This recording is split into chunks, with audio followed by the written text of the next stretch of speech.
কিন্তু এইবিলাক কথা আইনৰ ওচৰত এৰি দিব লাগে যদি হিমন্ত বিশ্ব শৰ্মা সঁচাকৈ লাগিছে যে ISR লগত কেছ কৰি দিও 28 বিঘা মাটি কেলে আপোনাৰ ভূমি আছিলে যে এলিজাবেথ আপোনাৰ কি কয় গৌৰৱ গগৈ ওয়াইফ আপোনাৰ আৰম্ভণি ভিডিঅ' কত আৰু থাম্বনেইলটো দেখি আপোনালোকে অনুমান কৰিব পাৰিলে যে আজি কিহৰ ওপৰত এই ভিডিঅ'টো আপোনালোকৰ বাবে প্ৰস্তুত কৰিছো নহয় জানো তেন্তে আহকচোন ৰাজ পল্লৱ নকৰো পুনে পুনে ভিডিঅ'টো মাজলৈ আগবাঢ়ো নিছুৰ ৰহমান আপোনাৰ ওচৰলৈ আহিছো ইতিমধ্যে কথাখিনি শুনিছে কিভাবে এইখিনিয়ে নিশ্চয়কৈ বিৰোধী খলঠেকত পেলাব নাই যিবিলাক আলোচনা হৈ আছে মানে আলোচনা গৌৰৱ গগৈৰ পত্নী লৈ আপোনালোকে চাব বস্তুটো ডাবল ষ্টেণ্ডাৰ্ড হৈ আছে আপোনালোকে আইনগত দিকটো চাব যে গৌৰৱ গগৈৰ পত্নী ইয়াৰ সিটিজেনশিপ লোৱা নাই মই আৰু এটা লগাই দিছো আপোনাক মই কথাটো কৈছো কি বিৰোধীৰ ওচৰতো আছে ইছু যথেষ্টখিনি আছে শক্তিশাল বিৰোধীৰ ওচৰতো আছে কিন্তু বিৰোধীয়ে সেইখিনি বিজেপিৰ এগেইনষ্টত প্ৰয়োগ কৰাৰ বিপৰীতে নিজৰ মাজতে লাগি আছে নহয় নিজৰ জনতাইতো সেইখিনি দেখিছে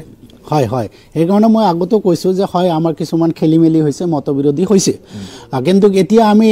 এটা মঞ্চত আহিব চেষ্টা কৰি আছো আৰু সেই ক্ষেত্ৰত কেৱল জাকিৰ হোসেন সিকদাৰৰ বাহিৰে বাকিখিনি কথা ঠিক ঠাকে আছে আমাৰ লগত আৰু আমি অতি সোনকালে ভূপেন বৰা ডাঙৰীয়াৰ আপুনি বাক্য চাব বা অখিল গগৈ ডাঙৰীয়া চাব এক কথাখিনি মিল আছে গতিকে অতি সোনকালে আমি ৰাইজক ভাল মেছেজ দিম বুলি আশা কৰিছো আৰু আমি একলগ হৈ কাৰণ আপোনালোকে চাব যোৱা কেইটা নিৰ্বাচন হাৰিয়ানা কক গুজৰাট কক মধ্যপ্ৰদেশে কক কংগ্ৰেছৰ বহুত দলে ক্ষতি কৰিছে সেই কাৰণে কংগ্ৰেছে শাসনত বহিব পৰা নাই আৰু হেহতভাৱে দিল্লীত যেনেকৈ কংগ্ৰেছে আম আদমি পাৰ্টিক ক্ষতি কৰিলে সেই কাৰণে আজি আম আদমি পাৰ্টিয়ে আজি শাসনত বহিব পৰা নাই আৰু এই কথা বতৰাবিলাক মানে এই চাৰিটা ৰাজ্যৰ নিৰ্বাচনে আমাক কি বুজাইছে যে বিৰোধী যদি ঐক্যবদ্ধ নহয় ঐক্যবদ্ধ হৈ যদি নিৰ্বাচন নেখেলে তেনেহলে তেওঁলোকৰ পৰাজয় এক প্ৰকাৰ নিশ্চিত কিন্তু প্ৰমাণ হৈ আহিছে সেই কাৰণে সময়ত কিন্তু আপোনালোকৰ কি হৈ যায় নিৰ্বাচনৰ সময়ত সেই কাৰণে আমি কৈছো যে আমাৰ যিবিলাক মানে আহ্বান আছিল যে কথা বতৰাবিলাক এই কেইদিনৰ ভিতৰত ঠিক কৰি আমি ৰাইজৰ মাজত অতি সোনকালে যাব লাগে আৰু তৃণমূল পৰ্যায়ত এই কথা বতৰাবিলাক লৈ যাব লাগে আজি ভূপেন বৰা আৰু অখিল গগৈ কেৱল মিল হলে নহব মই আনিছুৰ ৰহমান মোৰ লগত আৰু বহুত কেইজন লগ লাগি আছে তেওঁলোকৰ আৰু কংগ্ৰেছৰ লগত বহুত কেইজন লগ হলেহে লগ হৈ তৃণমূল পৰ্যায়ত সেই মিলটো থাকিলেহে আমি সফল হ'ম মানে ইয়াৰ ওপৰত পানিশমেণ্ট ইয়াৰ ওপৰত ষ্টেপ ল'ব পাৰিবনে সেই কথাটো মই কৈছো সেই কথাটো মই টেকনিকেলি কথাটো কৈছো পাৰিবনে নোৱাৰে কাৰণ তেওঁ এই হেৰিৰ ইণ্ডিয়ান চিটিজেনে নহয় কিন্তু মই কথাটো কৈছো আপোনাৰ পইণ্টত মই আহিছো এতিয়া কথা হৈছে আমি ৰাজনৈতিকভাৱে ৰাইজৰ আগত ধৰা খোৱা ৰাজনৈতিকভাৱে আমাৰ সামাজিক দায়বদ্ধতা আছে যদি মোৰ পত্নী হিবিলাকৰ লগত জড়িত মই ভাবো মই ব্যক্তিগত ভাবো যে গৌৰৱ গগৈ ডাঙৰীয়াক এই কথা বতৰাবিলাক স্পষ্ট কৰা উচিত এই কথাটো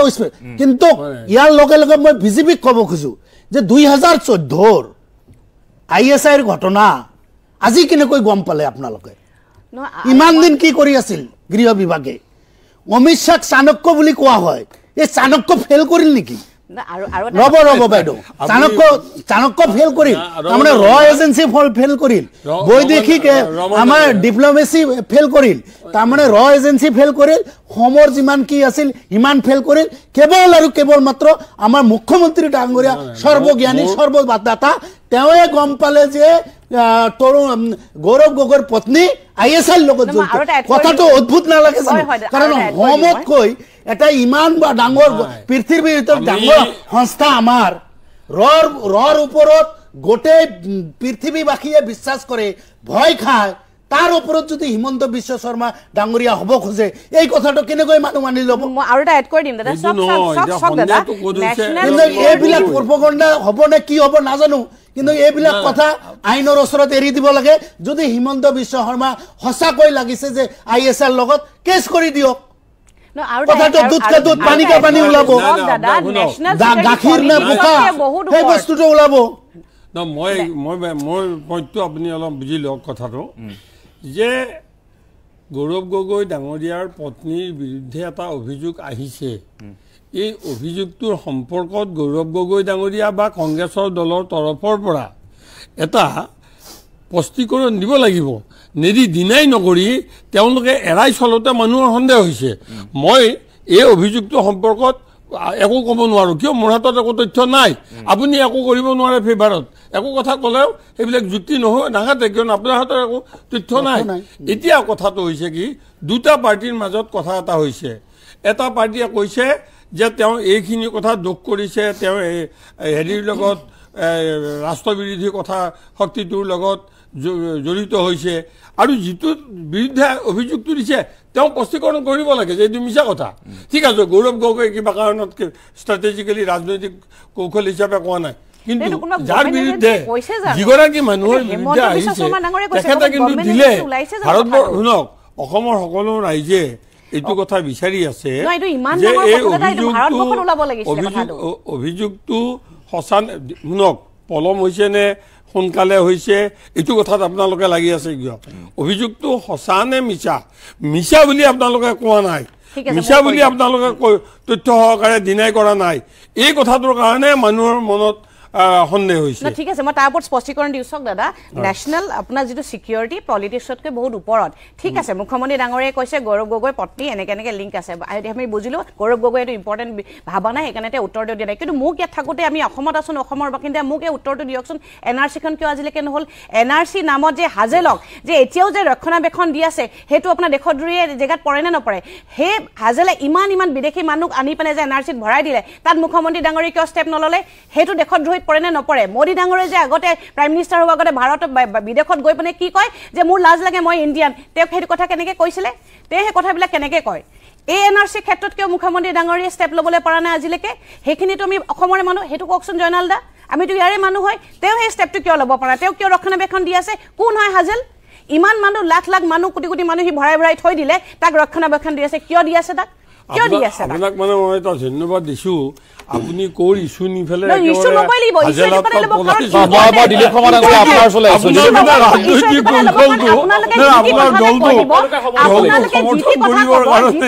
আপুনি যিটো কথাটো এৰাই চলিছে কিন্তু ৰব ইয়াৰ উত্তৰটো দিয়ক আপোনালোকে উত্তৰ দিব লাগে আমি মই ধৰক মই নিশ্চয় মানুহ ৰয় দিব লাগিব ইমান ইম্পৰ্টেণ্ট হলে ৰয় এতিয়া মই প্ৰত্যেককে সময় দিব লাগিব মই দিলীপ শৰ্মা ডাঙৰীয়া আপোনাৰ ওচৰলৈ আহিছো অভিযোগ কেইবাটাও আছে প্ৰথম অভিযোগটো হৈছে যে গৌৰৱ গগৈৰ পত্নী এলিজাবেথৰ বিৰুদ্ধে যিটো উত্থাপন হৈছে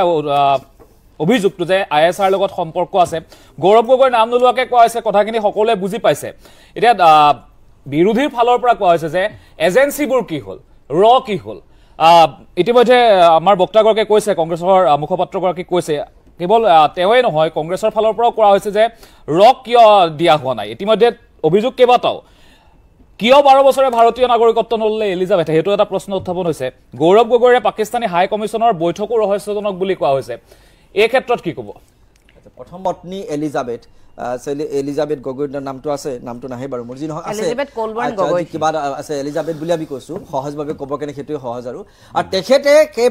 যিটো সংস্থাত কাম কৰিছে এলোক গোটেই মানে মানুহখিনি জড়িত আৰু পাকিস্তানৰ যিগৰাকী ব্যক্তি এলোকৰ লগত জড়িত আছিল সেই ব্যক্তিগৰাকী হৈছে আলী টাউকিৰ জৰিয়তে পাকিস্তানৰ ISR লগত আলী টাউকি হৈছে পাকিস্তান প্লেনিং কমিছনৰ উপদেষ্টা আৰু তেওঁৰ জৰিয়তে ISR অধীনত এই কামবিলাক চোৱা চিতা কৰিছিল ISR একেনে কৈছো এটা পাকিস্তানী গুপ্তচৰ সংস্থা যিয়ে সদায় ভাৰতৰ বিৰুদ্ধে কাম কৰি আছে এই গোটেই কথাটো ৰহস্যৰ আৱৰ্তত সোমাই গৈছে এই যে মুখ্যমন্ত্ৰী ডাঙৰীয়াই এতিয়া টুইট কৰি দেখুৱাই দিলে তেওঁ এইটো ভাৰতীয় নাগৰিক হোৱা নাই তেওঁ অসমত ভোটদান কৰিবলৈ অহা নাই আজি তেওঁ অসমত কোনো তেওঁ স্বামীক ইয়াত নিৰ্বাচনৰ সময়ত সহযোগ কৰিছে আমি নাজানো ইয়াত ভোটদান কৰিব পৰা নাই যে 12 বছৰ বিয়াৰ পিছতো তেওঁ ইয়াত নাগৰিকত্ব লোৱা নাই এই কথাবিলাকে সন্দেহ ঘনীভূত কৰিছে তেওঁ ভাৰতবৰ্ষৰ প্ৰতি অসমৰ প্ৰতি ভাৰতবৰ্ষৰ প্ৰতি কৰবাত তেওঁৰ মনত তেওঁৰ অন্তৰত এটা বেয়া মনোভাৱ সোমাই আছে নেকি গৌৰৱ গগৈৰ পত্নীৰ যাৰ কাৰণে তেওঁ ভাৰতীয় নাগৰিকত্ব ল'বলৈ আজিৰ তাৰিখত সিদ্ধান্ত ল'ব পৰা নাই ভাৰতীয় নাগৰিকত্ব এইকাৰণে লোৱা নাই যে ভাৰতবৰ্ষৰ প্ৰতি তেওঁৰ কৰবাত সন্দেহ আছে কৰবাত ভাৰত বিৰোধী শক্তিবোৰৰ সৈতে তেখেত জড়িত হৈ আছে আৰু যি জড়িত হৈ থকাৰ জৰিয়তে তেওঁ কিছুমান কাম কৰিব কাৰণে তেওঁৰ কাৰণে সুবিধা হৈ আছে এনেকুৱা প্ৰশ্নবিলাক আমাৰ নহয় এই প্ৰশ্নবোৰ সাধাৰণ জনতাৰ কাৰণ এই কথাবোৰ এইকাৰণে গুৰুত্বপূৰ্ণ সবতকৈ উদ্ধত দেশৰ নিৰাপত্তাৰ ওপৰত একো হ'ব নোৱাৰে দেশৰ নিৰাপত্তা প্ৰথম পছন্দ প্ৰথম বিষয় আৰু দেশৰ নিৰাপত্তাৰ কোনো আপোচ কৰিব নোৱাৰে এইখন দেশত আৰু ভাৰতীয় জনতা পাৰ্টিয়ে কেতিয়াও দেশৰ নিৰাপত্তাৰ সৈতে আপোচ নকৰে সেইকাৰণে এই কথাবিলাক লাহে লাহে এক্সপ'জ হৈ গৈছে আৰু বিৰোধীক মই দেখিলোঁ এই যিটো মই আপোনাক কাহিনীটো ক'লোঁ আৰু এটা কাহিনী 2014-15 চনত যেতিয়া জৰ্জ সৰজৰ যিটো ইক'চিষ্টেম সেই ইক'চিষ্টেমৰ জৰিয়তে তেওঁ যি কাম কৰিছে সেই ইক'চিষ্টেমৰ সৈতে মানে সংযোগ স্থাপন কৰিছিল ৰাহুল গান্ধীয়ে এই কথাবিলাকো কিন্তু পৰৱৰ্তী সময়ত ৰাহুল গান্ধী ভাৰতবৰ্ষলৈকে আহি আমেৰিকা ভ্ৰমণ কৰি ভাৰতবৰ্ষলৈকে আহি তেওঁ দলীয় কিছুমান গুৰুত্বপূৰ্ণ সিদ্ধান্ত গ্ৰহণ কৰিছিল যিবোৰ সিদ্ধান্তৰ কাৰণে তেতিয়াৰ কংগ্ৰেছ নেতা গোলাম নবী আজাদৰ বিৰোধিতা কৰিছিল ৰাহুল গান্ধীক যে গোলাম নবী আজাদৰ সন্দেহ হৈছিল যে ৰাহুল গান্ধী এইবোৰ কংগ্ৰেছ সম্পৰ্কে কি সিদ্ধান্ত লৈছে ক'ৰবাত প্ৰভাৱিত হৈছে নেকি আজি কোনোবা বিদেশী শক্তিৰ দ্বাৰা প্ৰভাৱিত হৈছে বুলি আৰু গোলাম নবী আজাদৰ দৰে ব্যক্তিৰ সন্দেহ ঘনীভূত আছিল সেই কথাবোৰ যদি আমি তেতিয়াৰ ৰাজনীতিৰ বিষয়বিলাক অধ্যয়ন কৰোঁ তেতিয়াৰ বাতৰি তেতিয়াৰ লেখা তেতিয়াৰ বিশ্লেষণটো চাওঁ এই কথাবিলাক ওলাই পৰিব এইকাৰণে মই কথাটো কৈছোঁ যিজন ৰাহুল গান্ধীয়ে এইখন দেশৰ ভাৰত ৰাষ্ট্ৰৰ বিৰুদ্ধে যুদ্ধ কৰিম বুলি ঘোষণা কৰিব পাৰে তেওঁলোকৰ যিজনে কাৰ্যালয় উদ্বোধন কৰিছিল এনেকুৱা কোনোবা নেতা ভাৰতবৰ্ষত আছেনে যিজন নেতাই ৰাষ্ট্ৰীয় নেতা হৈ দেশৰ বিৰুদ্ধে যুদ্ধ কৰিব দেশৰ সাৰ্বভৌমত্বৰ বিৰুদ্ধে যুদ্ধ কৰিব দেশৰ গণতান্ত্ৰিক ব্যৱস্থাৰ বিৰুদ্ধে যুদ্ধ কৰিব তেনেকুৱা এজন নেতাক লৈ কংগ্ৰেছে যে ৰাজনীতি কৰিছে যাক 2014 চনৰ পৰা প্ৰধানমন্ত্ৰী হ'বৰ কাৰণে প্ৰক্ষেপ কৰিছে যদি এইখন দেশত তেওঁ কেতিয়াবা প্ৰধানমন্ত্ৰী হৈ গ'লহেঁতেন দেশৰ কাৰণে আটাইতকৈ দুৰ্ভাগ্যজনক ঘটনা সংঘটিত হ'লহেঁতেন হয়তো এইখন দেশ টুকুৰা টুকুৰ হৈ গ'লহেঁতেন কাৰণ এইবোৰ নেতাৰ কাৰণে যি দেশ খালে ভাৰত বিৰোধী যি মানুহ খালে ভাৰত বিৰোধী মই আপোনাক কৈছোঁ যে গৌৰৱ গগৈৰ এই গোটেই বিষয়টো মই প্ৰথম বিষয়টোলৈকে আকৌ আহিছোঁ যে বিৰোধীয়ে কিয় তেওঁলোকে লঘু দৃষ্টিৰে চাইছে তেওঁলোকে এনেকুৱা কিছুমান নাভুত নাচুৰ কথা কোৱা আৰম্ভ কৰি দিছে হাজেলা পৰ্যন্ত তেওঁলোকে গৈ পালে য'ত ৰাষ্ট্ৰীয় নিৰাপত্তাৰে হাজেলা বিৰুদ্ধে যদি কিবা কৰিবলগীয়া আছে চৰকাৰীভাৱে ব্যৱস্থা গ্ৰহণ কৰা হ'ব যদি আপোনালোকক ক'বলগীয়া আছে কোৰ্টত যাওক যদি আপোনালোকক ক'বলগীয়া আছে কোৰ্টত যাওক কোৰ্ট আছেতো আমাৰ দেশত ন্যায়িক ব্যৱস্থা আছে ন্যায়িক ব্যৱস্থাক আমি সকলোৱে শ্ৰদ্ধা কৰোঁ যেনেকৈ আপোনালোকে কোৰ্টৰ জৰিয়তে পঞ্চায়ত নিৰ্বাচনটো পিছুৱাই দিলে আপোনালোকে লাগি মিলি আপোনালোকৰ এগৰাকী অধিবক্তা আপোনালোকৰ এগৰাকী দলীয় প্ৰাৰ্থীৰ সহায় লৈ আপোনালোকে পঞ্চায়ত নিৰ্বাচনে নোহোৱা কৰি ব্যৱস্থা কৰি দিলে পিছুৱাই দিবলৈ আপোনালোকে বাধ্য কৰিলে চৰকাৰক গতিকে এক মিনিট কৰিছোঁ এতিয়া আপোনালোকে কোৰ্টত যাওক যদি কিবা ক'বলগীয়া কি দেশৰ নিৰাপত্তাৰ মই কংগ্ৰেছক অনুৰোধ জনাইছোঁ এইখন দেশৰ নিৰাপত্তা লঘু দৃষ্টিৰে নাচাব কাৰণ যদি কেতিয়াবা দেশৰ বিপদ হয় আমি বিপদ যেনেকৈ পৰিম আপোনালোকৰ বিপদৰ সন্মুখীন হ'ব কাৰণ আমি প্ৰত্যেকে ভাৰতীয় নাগৰিক আজি কোনোবাই ভাৰতীয় নাগৰিকত্ব ল'বলৈ অস্বীকাৰ কৰিছে ভাৰতবৰ্ষৰ প্ৰতি তেওঁৰ ভাল মনোভাৱ নাই সমমৰ্মিতা নাই ভাৰতবৰ্ষৰ প্ৰতি তেওঁৰ কোনো আৱেগ নাই অসমীয়াৰ প্ৰতি কোনো আৱেগ নাই তেনেকুৱা ব্যক্তিক লৈ আজি আপোনালোকে তেনেকুৱা ব্যক্তিক আপোনালোকে ওপৰত তুলি ধৰিছে দৰকাৰ হ'লে তেওঁলোকে এখন দেশৰ নেতৃত্ব লওক আপোনালোকে ভাৰত বিৰোধী শক্তিসমূহক ইয়াৰ উৎসাহিত কৰি আছে কংগ্ৰেছে কিন্তু ইয়াৰ পৰিণাম ভুগিব 2014 চনৰ পৰা ভুগি আছে অনাগত 20-30-40টা বছৰলৈকে কংগ্ৰেছে কিন্তু এই পৰিণাম ভুগিব দেশৰ জনতাই এই কথাবোৰ কিন্তু চাই আছে হেপী গগৈ আপোনাৰ ওচৰলৈ আহিছোঁ ইতিমধ্যে দিলীপ শৰ্মা ডাঙৰীয়ে বহুখিনি কথা কৈছে দেশদ্ৰোহৰ কথা কৈছে কি ক'ব প্ৰতিক্ৰিয়া কি দিব বিজেপি গৰাকীক মুখপাত্ৰগৰাকীক মানিব লাগিব কিন্তু দেই যেতিয়াই মানে আমাৰ ইছ্যুজবিলাক মেইনবিলাক মানে ইছ্যুজবিলাক ডাইভাৰ্ট হ'ব নহয় আপুনি গম পাব ক'ৰবাত ন ক'ৰবাত আদানীয়ে মাটি ল'লেই ক'ৰবাত ন ক'ৰবাত ছিকিউৰিটি জেগাত গৈ পিনে মাটি দখল কৰিলে কিবা কিবি ল'লে ক'ৰবাত কিবা কিবি যেনেকৈ আপোনাৰ 104 গৰাকী ভাৰতীয় আহিছিলে মোদীজীয়ে তাতে স্নান কৰি আছিলে টিভি তাতে বজালে তাত নবজালে প্ৰয়াগৰাজত মানুহ মৰিলে এটা জেগাত দেখালে মানে ইছ্যুবিলাক ডাইভাৰ্ট কৰাত কিন্তু বিজেপি মানিব লাগিব প্ৰথম কথা দাদাই কৈছে যে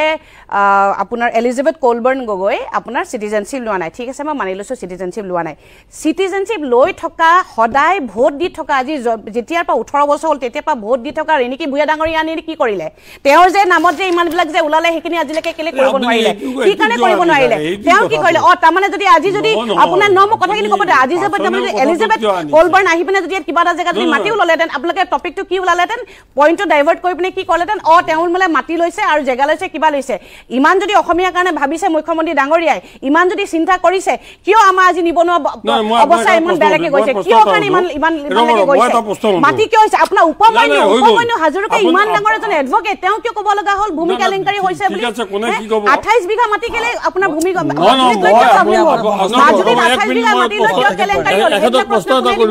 সেইবিলাক প্ৰশ্ন কৰি দিব মোদীজীয়ে কি বিৰিয়ানী খাবলৈ গৈছিলে নেকি মোদীজীয়ে বিৰিয়ানী খাবলৈ গৈছিলে নেকি পাকিস্তানীত নৱাব শ্বৰীফ থাকোঁতে তেওঁ গম পোৱা নাছিলে যে এলিজাবেথ আপোনাৰ কি কয় গৌৰৱ গগৈ ৱাইফ আপোনাৰ আয়াসাদ আছে কিবা আছে কি কৰি আছিলে মোদীজীয়ে চুপচুপকে কি কৰিবলৈ গৈছিলে ইনভাইটেড হৈ পিনে বিৰিয়ানী খাবলৈ গৈছিলে অকল পাহৰি থাকিলে তেওঁ নাজানিলে যে এনেকুৱা কাম হৈ আছে